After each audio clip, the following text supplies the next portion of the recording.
Hi friends, Divya ज्ञान channel में आपका हार्दिक स्वागत है और मैं हूं पंकज राय। आज मैं Uttar Pradesh police C TET, UP TET और राजस्थान टेट का एग्ज़ाम देने वाले सारे अभ्यर्थियों के लिए प्रैक्टिस पेपर सेट नंबर 4 लेकर के आया हूं।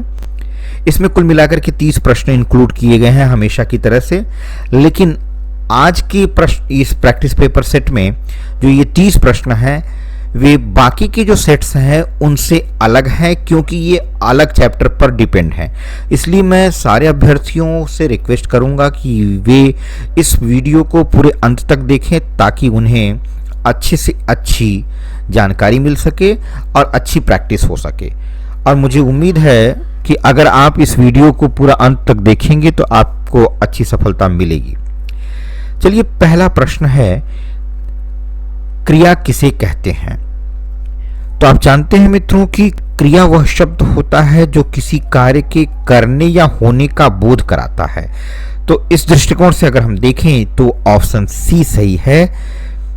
चलिए, दूसरा क्वेश्चन देखते हैं। जहां दो या दो से अधिक क्रियाओं का साथ साथ प्रयोग किया जाए उस क्रिया को कहते हैं। तो जान लीजिए, जहां दो या दो से अधिक क्रियाओं का साथ साथ प्रयोग होता है वहां जो है संयुक्त क्रिया होती है। संयुक्त क्रिया वह क्रिया होती है जहां एक से ज्यादा क्रियाएं प्रयोग की जाती हैं। प्रश्न नंबर 3 देखिए, ध्वनि के अनुकरण के आधार पर बनी क्रियाएं कहलाती हैं। ध्वनि के अनुकरण के आधार पर जो क्रियाएं बनती हैं उन्हें हम अनुकरणात्मक क्रिया कहते हैं। इस दृष्टिकोण से ऑप्शन सी सही है। चलिए, अगला देख लेते हैं। चौथा प्रश्न, जिन क्रियाओं को कर्म की अपेक्षा होती है वे कहलाती हैं। देखिए, जिन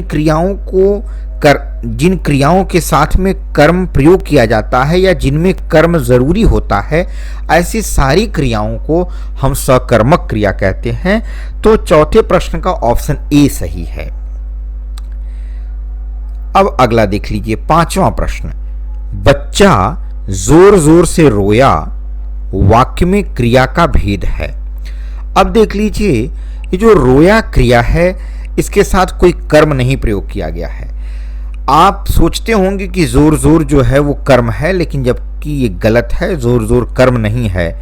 तो रोया क्रिया जो है बिना कर्म के लिखी गई है और इसमें कर्म कहीं छिपा हुआ भी नहीं है, इसलिए यहां पर अकर्मक क्रिया होगी। यह क्रिया का अकर्मक वाला भेद है। तो इस हिसाब से ऑप्शन ए, पांचवें प्रश्न का ऑप्शन ए सही है। चलिए, छठवां प्रश्न देखते हैं। कौन सी क्रिया अकर्मक है?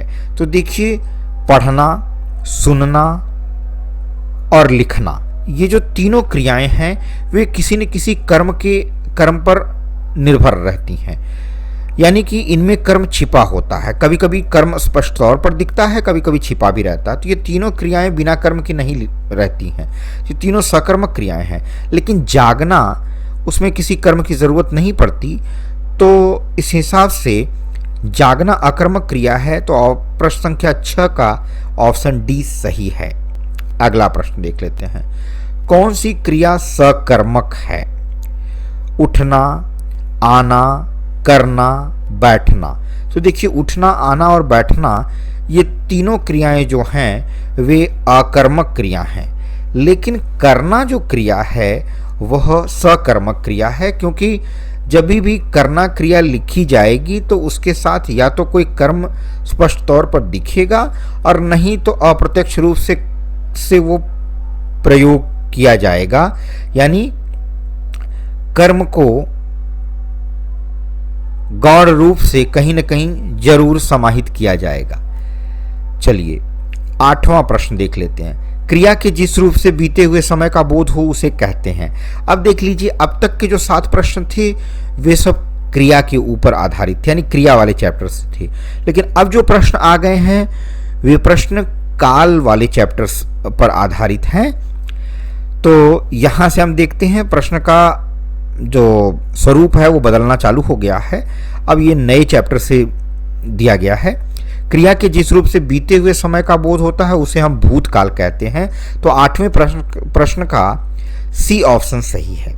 9वां प्रश्न देखते हैं। क्रिया के जिस रूप से वर्तमान में क्रिया के होने का संदेह हो उसे कहते हैं।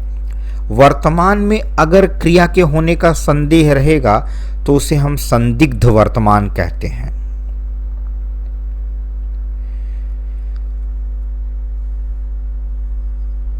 चलिए अगला प्रश्न। तो 9वें प्रश्न का मित्रों ए ऑप्शन सही था। 10वां प्रश्न देख लेते हैं। जहां आने वाले समय में क्रिया के होने या करने की संभावना पाई जाए वहां होता है। तो जहां आने वाले समय में क्रिया के होने की संभावना पाई जाती है वहां पर संभाव्य भविष्यत होता है। तो इसे याद रखिए। हालांकि इसके बारे में पूरी और अच्छी जानकारी लेना है या डिटेल में जानकारी लेना है तो आप मेरी काल वाली वीडियो देख सकते हैं, वो 3 पार्ट में है। और भूतकाल, वर्तमान काल और भविष्यत काल पर मैंने 3 अलग अलग वीडियो बनाए हैं। तो आप चाहें तो काल वाला मेरा जो प्लेलिस्ट है उसको खोल करके वहां से देख सकते हैं, और नहीं तो दिव्य ज्ञान पर जाकर के आप सर्च कर सकते हैं। चलिए 11वां प्रश्न। क्रिया भूतकाल में आरंभ होकर अभी अभी समाप्त हुई हो वहां कौन सा काल होता है? तो जान लीजिए, जब क्रिया भूतकाल में प्रारंभ होती है और वर्तमान में थोड़ी देर पहले समाप्त होती है तो वहां आसन्न भूतकाल होता है। तो इस हिसाब से 11वें प्रश्न का ऑप्शन सी सही है। चलिए 12वां प्रश्न देख लेते हैं। 12वां प्रश्न आपके सामने है। क्रिया के जिस रूप से पता चले कि काम भूतकाल में पूरा हो चुका था वहां होता है। देखिए, जब क्रिया के रूप से यह पता चलता है कि कार्य भूतकाल यानी बहुत पहले ही समाप्त हो चुका है, यानी भूतकाल में ही प्रारंभ होता है, भूतकाल में ही समाप्त हो जाता है, तो वहां पर पूर्ण भूतकाल होता है। तो वहां होता है लिखा गया है, वहां पर पूर्ण भूत होता है। तो 12वें का ऑप्शन ए सही है। अब 13वां देखते हैं। क्रिया के जिस रूप से पता चले कि क्रिया अभी समाप्त नहीं हुई है वहां होता है। देखिए, जब ऐसा होता है कि वर्तमान समय में किसी कार्य का लगातार होना पाया जाता है, यानी उसका समाप्त होना नहीं पाया जाता, तो वहां पर अपूर्ण वर्तमान होता है, जिसे हम इंग्लिश में कहते हैं प्रेजेंट कंटिन्यूअस टेंस। चलिए, जहां क्रिया का सीधा संबंध कर्ता से हो वहां कौन सा वाच्य होता है? देखिए, जहां क्रिया का सीधा संबंध कर्ता से होगा वहां पर कर्तृवाच्य होगा। अगेन मैंने आपको बताया कि यहां पर चैप्टर बदल गया है। अब यहां वाच्य से संबंधित प्रश्न पूछे जा रहे हैं, तो उसे हम कर्तृवाच्य कहते हैं। 15वां प्रश्न आपके सामने आने जा रहा है। देखिए, जहां क्रिया का भाव प्रमुख होता है वहां कौन सा वाच्य होता है? देखिए, जब क्रिया भावानुसार लिखी जाती है तो वहां भाव वाच्य होता है। 15वें प्रश्न का ऑप्शन सी सही है। 16वां प्रश्न देखते हैं मित्रों। जहां क्रिया का लिंग वचन कर्म के अनुसार हो, यहां देखिए, यहां लिखा गया है कर्म के अनुसार हो। कौन सी चीज? लिंग और वचन। वहां कौन सा वाच्य होता है? तो जाहिर सी बात है कि जहां कर्म के अनुसार क्रिया का रूप बदलेगा वहां पर कर्मवाच्य होगा। अगला प्रश्न, तो ऑप्शन बी जो है वो सही था 16वें प्रश्न का। 17वां प्रश्न आपके सामने आ गया। मुझसे उठा नहीं जाता वाक्य में कौन सा वाच्य है? अब देखिए, यहाँ जो क्रिया बदली जा रही है वह न तो कर्ता के हिसाब से बदली जा रही है, यानी कर्ता के अनुसार भी नहीं है, न तो कर्म के अनुसार है। यहाँ तो कर्म है ही नहीं, बल्कि यहां भाव की प्रधानता है, तो हम कह सकते हैं कि यहां भाववाच्य है। तो ऑप्शन 17वें प्रश्न का ऑप्शन सी सही है। बिल्ली दूध पी गई वाक्य का कर्मवाच्य है। अब देख लीजिए, बिल्ली दूध पी गई ये पास्ट टेंस है, यानी भूतकाल है, तो इसका कर्मवाच्य भी जो बनेगा वो भूतकाल में ही बनेगा। इस आधार पर अगर देखा जाए तो 18वें प्रश्न का ऑप्शन डी जो है सही है कि बिल्ली द्वारा दूध पी लिया गया। 19वां प्रश्न आपके सामने। अगेन चैप्टर बदल गया। अब तक आपने क्या देखा कि क्रिया क्या होती है, काल का क्या होता है, वाच्य से संबंधित कुछ प्रश्न दिए गए। अब आ गया है क्रिया विशेषण। देखते हैं, इस पर भी कुछ प्रश्न दिए गए हैं। क्रिया विशेषण किसे कहते हैं? तो आप जानते हैं इसके शब्द से ही पता चल रहा है कि क्रिया विशेषण वह शब्द होता है जो क्रिया की विशेषता बताए। तो इस हिसाब से देखा जाए तो ऑप्शन सी जो है वो सबसे सही उत्तर है। अब हम 20वें प्रश्न को देखते हैं मित्रों। क्रिया विशेषण के कितने भेद हैं? तो जान लीजिए, क्रिया विशेषण मुख्य रूप से 4 प्रकार का होता है। मुख्य रूप से क्या कहें, कुल मिलाकर के क्रिया विशेषण के 4 प्रकार ही होते हैं। पहला प्रकार रीतिवाचक, दूसरा प्रकार स्थानवाचक, चौथा प्रकार कालवाचक और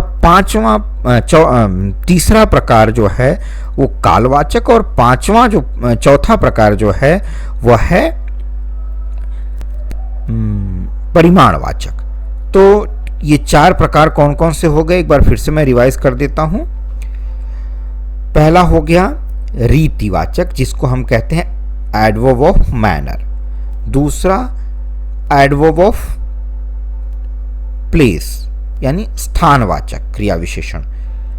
तीसरा हो गया एडवर्ब ऑफ टाइम यानी कालवाचक क्रिया विशेषण। फिर चौथा जो हो गया वो हो गया एडवर्ब ऑफ क्वांटिटी यानी परिमाणवाचक क्रिया विशेषण। तो ये 4 प्रकार हो गए। तो इस हिसाब से ऑप्शन बी जो है वो सही है। 21वां प्रश्न देखते हैं मित्रों। निम्नलिखित में से कौन सा क्रिया विशेषण का भेद नहीं है? अब देखिए, अभी अभी मैंने बताया कि रीतिवाचक, स्थानवाचक और परिमाणवाचक ये 3 तो क्रिया विशेषण के प्रकार हैं, लेकिन इसमें जो अगर आप ध्यान से देखें तो इसमें कालवाचक का नाम न देकर के उसकी जगह पर लिखा है जातिवाचक। तो जातिवाचक जो है वो क्रिया विशेषण का भेद नहीं है, बल्कि यह संज्ञा का भेद है। 22वां प्रश्न देखते हैं। निम्नलिखित में से कौन सा रीतिवाचक क्रिया विशेषण है? 4 ऑप्शन दिए गए हैं, सामने, अचानक, सदैव, थोड़ा। तो देखिए, जो सामने शब्द है यह तो स्थान का बोध कराएगा, सदैव जो है वो काल का बोध कराएगा, थोड़ा जो है वो परिमाण का बोध कराएगा, लेकिन अचानक जो ऑप्शन बी है वह जो है रीति या तरीके का बोध कराएगा। तो इसलिए रीतिवाचक क्रिया विशेषण जो है वो है ऑप्शन बी वाला शब्द अचानक। तो 22वें का ऑप्शन बी होगा। 23वां प्रश्न, यह अच्छा मकान है।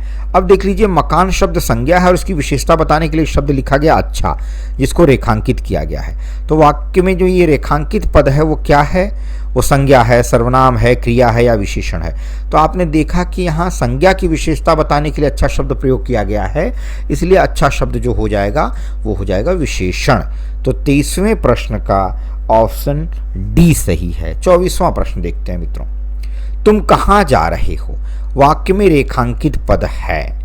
अब तुम कहाँ जा रहे हो वाक्य में रेखांकित पद क्या हो सकता है? संज्ञा हो सकता है? नहीं, क्योंकि वो किसी का नाम नहीं बता रहा है। क्रिया हो सकता है? यस, ये क्रिया है, क्योंकि इसके द्वारा हमें किसी कार्य का बोध हो रहा है। अब हम मित्रों जाएंगे 25वें प्रश्न पर। वह लड़का बहुत तेज है। अब देख लीजिए, यहाँ जो वह शब्द रेखांकित है यह सर्वनाम तो है, लेकिन लड़का शब्द की विशेषता बता रहा है। तो जब कभी ऐसी स्थिति पैदा हो कि किसी संज्ञा शब्द के ठीक पहले कोई सर्वनाम शब्द लगा हो और वह सर्वनाम शब्द उस संज्ञा शब्द की विशेषता बता रहा हो, तो ऐसी कंडीशन में उस सर्वनाम शब्द को हम सर्वनाम न कह करके सार्वनामिक विशेषण कहेंगे, क्योंकि वह संज्ञा शब्द की विशेषता बता रहा है। तो यहाँ ऑप्शन सी सही होगा, विशेषण। तो 25वें में होगा ऑप्शन सी। 26वां प्रश्न देखते हैं मित्रों। वह आज घर नहीं जाएगा। अब देख लीजिए, यहाँ जो वह शब्द है वह किसी संज्ञा शब्द की विशेषता नहीं बता रहा है, बल्कि वह सर्वनाम है और सर्वनाम की तरह ही कार्य कर रहा है। इस तरह से हम कहेंगे कि 26वां का ऑप्शन बी सही है। 27वां देख लेते हैं। 27वां प्रश्न, स्कूल के पीछे ही बस स्टैंड है। अब देख लीजिए, स्कूल और बस स्टैंड इन दोनों संज्ञाओं के बीच में संबंध जोड़ने का कार्य कर रहा है के पीछे शब्द। तो ये के पीछे संबंध जोड़ने के कारण कहा जाएगा संबंध बोधक। तो सी ऑप्शन सही है 27वां का। 28वां देख लीजिए। मेरी बात ध्यान पूर्वक सुनो। सुनो लेकिन कैसे? ध्यान पूर्वक। ध्यान पूर्वक को क्या किया गया है मित्रों? रेखांकित।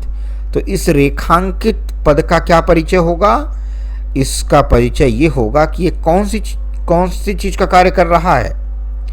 क्रिया विशेषण का, क्योंकि ये क्रिया की विशेषता बता रहा है कि सुनना कैसे है? ध्यान पूर्वक। तो यहां ऑप्शन सी सही है। तो 28वां का हो जाएगा ऑप्शन सी। 29वां देख लीजिए। 29वां है यतीम गरीब है पर बेईमान नहीं। देखिए यहां पर शब्द जो है वो दो वाक्यों को जोड़ने का कार्य कर रहा है। तो वाक्य में जब कोई ऐसा योजक शब्द जो कि दो वाक्यांशों या वाक्यों को जोड़ने का कार्य करता है तो उसे हम समुच्चय बोधक शब्द कहते हैं, जिसको हम योजक शब्द भी सामान्य भाषा में कहते हैं। तो 29वां का ऑप्शन डी सही है। अब आ जाइए मित्रों 30वें और अंतिम प्रश्न पर। 30वां जो ये प्रश्न है यह है अरे कहाँ जा रहे हो। वाक्य में रेखांकित पद है। अब रेखांकित पद क्या है? अरे। ये रेखांकित पद का परिचय देना है कि ये क्या है। क्रिया विशेषण है, संबंध बोधक है, विस्मयादि बोधक है, समुच्चय बोधक है। तो देखिए आश्चर्य, विस्मय, हर्ष इत्यादि का बोध कराने वाला जो शब्द होता है उसे हम कहते हैं विस्मयादि बोधक। तो यहाँ पर 30वें प्रश्न का ऑप्शन सी सही है। तो मित्रों मैं आप सभी को धन्यवाद देना चाहूँगा कि आप लोग इतना धैर्य बांध करके मेरे साथ इतनी देर तक बने रहे। मैं उम्मीद करता हूँ कि आज का ये प्रैक्टिस पेपर सेट आपको काफ़ी पसंद आया होगा। आपके लिए यह काफ़ी उपयोगी साबित होगा।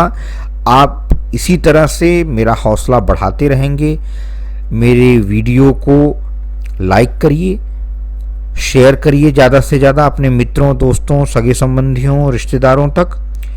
और इसके अलावा अगर आप नए व्यूवर हैं तो चैनल को सब्सक्राइब कर लीजिए, साथ ही साथ बेल आइकन दबा लीजिए ताकि आपको नए अपडेट्स मिलते रहें। तो मित्रों एक नई वीडियो के साथ मैं आपसे फिर मिलूंगा। तब तक के लिए धन्यवाद।